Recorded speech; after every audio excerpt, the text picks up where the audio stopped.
secara garis besar ini sebuah keluarga yang akhirnya setelah mendadak ditinggal oleh ibunya cukup mempunyai peran di rumah tangga itu. Peran itu atas segala hal ya, pemikiran, ngurusin rumah tangga gitu kan. Bapak itu bapak yang memang backup itu. Kehilangan ibu itu cukup mendadak dan akhirnya bikin rumah tangga ini menjadi rumah tangga yang timpang dan banyak penyesuaian gitu kan, antara anak yang nggak terima ibunya meninggal dan mengharap bapaknya bisa mengerjakan ibunya, adik yang ngerasa nggak fair diperlakukan oleh bapaknya, nggak seperti ibunya melakukan dia gitu kan, sampai akhirnya masing-masing punya rasa sendiri. Anaknya kangen sama ibunya punya rasa sendiri, ke bapaknya dan bapaknya itu sama istrinya. Ya cukup menarik ya buat sebuah film keluarga karena mewakili semua perasaan elemen keluarganya, anak, bapak, kakak, adik. Nah itu sih. Mas Eman, mungkin pemilihan pemainnya sendiri seperti apa sih menjadi Papa Surya dan yang lainnya sendiri? Pemilihan pemain ya standar ya, kalau dengan jalur filmnya ya tetap ada casting, ada screennya segala macam. Cuman memang ada nama-nama yang udah disuggest gitu kan. Ya balik ke skenario, usianya berapa, range apa segala macam. Akhirnya ada beberapa nama pemain pasti gitu kan, 2 atau 3 sebagai bapak dan sebagai anak juga. Akhirnya karena ini cukup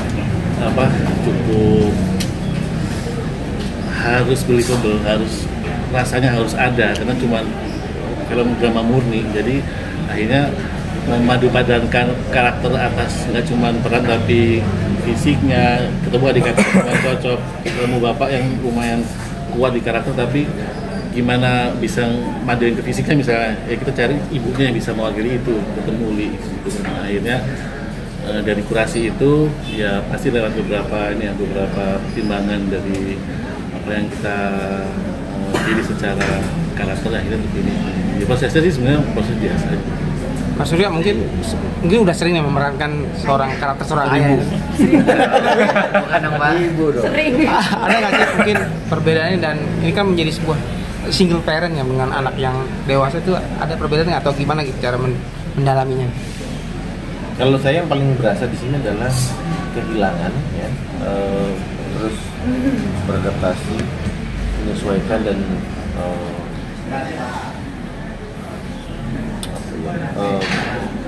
bagaimana life goes on untuk si bapak ini ke orang tua, ke anak-anaknya gitu, sebagai bapak yang mencoba menjadi atau menggantikan posisi istrinya gitu, tapi nggak bisa juga karena karakternya kan berbeda gitu. Jadi di situ gesekan gitu. Jadi buat saya itu yang menarik di situ tuh karakter saya, jadi itu yang membedakan sama yang peran-peran sebelumnya gitu. Bagaimana beradaptasi, bagaimana kehilangan dan rebound cepat gitu. Rebound cepat ya, karena cepat banget kan dari ini kan langsung life goes on, harus nyiapin makannya, biasanya nyiapin makanan adalah istrinya atau ibunya gitu. Ini sekarang siapa? Kalau enggak gua gitu, bentar gua harus kerja, gua harus nyiapin kebutuhan, gua harus nyuci apa gitu-gitunya gitu ya. Tapi kebayang nggak sih in real life anak-anak udah besar, gimana ngadepin Anak udah besar? ya, anak dari masih dari Iya. Maksudnya kehilangan jangan dong. Enggak kehilangan. Tapi anaknya semakin dewasa gitu. Saya ngajarin sih. Saya udah dari usia mereka sekarang udah selalu bilang enjoy your time with me. Karena papa waktu kecil, papa ditinggal Grandpa Eddie, maksudnya bapak saya tuh umur 3 tahun. Jadi saya nggak berkesempatan untuk diambil rapor sama bapak, main bola sama bapak, jalan-jalan boys time itu nggak ada buat saya. Jadi saya selalu bilang cherish your time with me ya, karena bapak nggak tahu waktu papa apa. Jadi kalian mau tanya, kalian mau bikin salah apapun, bapak ada sekarang. Jadi itu yang saya ajarin anak-anak tentang kehilangan, tentang menerima ya nanti pada saat papa udah nggak ada, doain papa ya. Jadi itu yang gue ajarin anak-anak. Mungkin untuk anak-anak Papa Surya nih, gimana nih melihat bermain ya, dengan Mujaki Papa Surya di film ini nih? Ada kesulitannya? Kesulitannya apa, tantangannya seperti apa gitu perannya?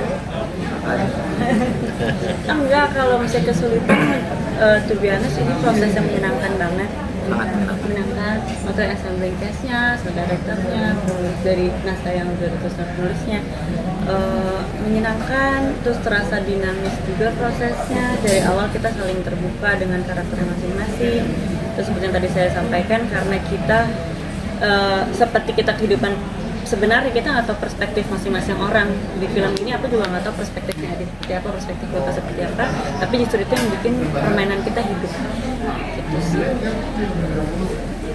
Tapi Bapak abal banget nggak sih dari Sangat.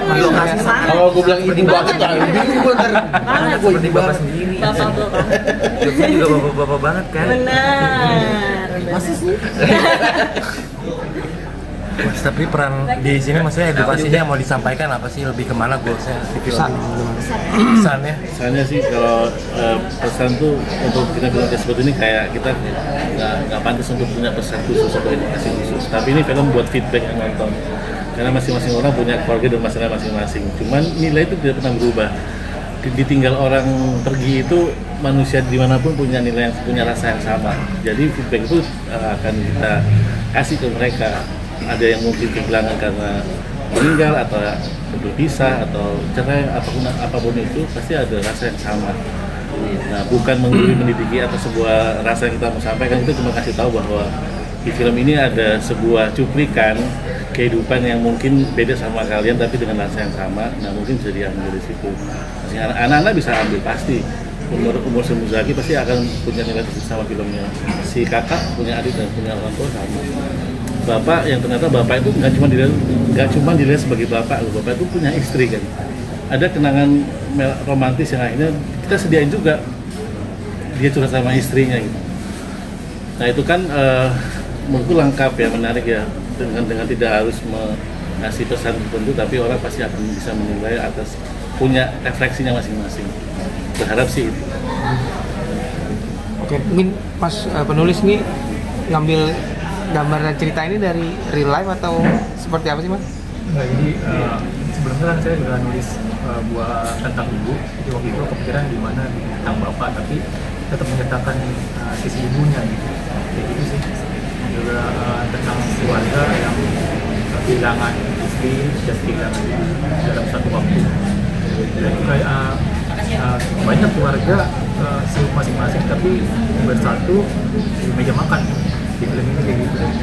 Jadi kalau di penulisan itu saya menyebutnya dari ruang-ruang, cerita dari ruang-ruang. Jadi kebanyakan scene itu di rumah gitu. Juga saya kalau saya ya, di penulisan seperti simbol-simbol itu kayak kita menampilkan telur, memunculkan rasa kehilangan siapa, kita memunculkan stok SPY kehilangan siapa, kita memunculkan bangku kosong itu kehilangan siapa gitu. Oke.